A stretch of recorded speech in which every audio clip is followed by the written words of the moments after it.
बातमी पुण्यातून आहे। पुण्यातील डोंगरवाडी जवळ रस्ता खचलाय। पुणे कोलाड रोड हा वाहतुकीसाठी बंद करण्यात आलेला आहे। रस्ता खचल्याने या ठिकाणची वाहतूक बंद करण्यात आलेली आहे। प्रशासनाकडून खबरदारी घेण्याचे आवाहन केलं जातंय। आपण बघू शकतोय कशा पद्धतीने या रस्त्याला मोठं भगदाड पडलेलं आहे।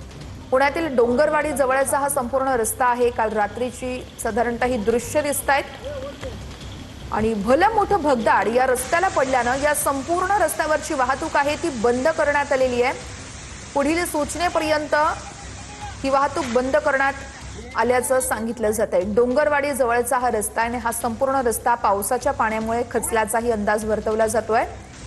पुणे कोलाड रोड हा वाहतुकीसाठी पूर्णतः आता बंद करण्यात आलेला आहे। पुण्यातील डोंगरवाडी जवळचा हा रस्ता आहे। मोठं भगदाड या रस्त्याला पडल्याचं आपण या दृश्यांमध्ये बघतोय। त्यामुळे वाहतूक विभागाकडून आता खबरदारी घेत या संपूर्ण मार्गावरची वाहतूक बंद करण्यात आलेली आहे।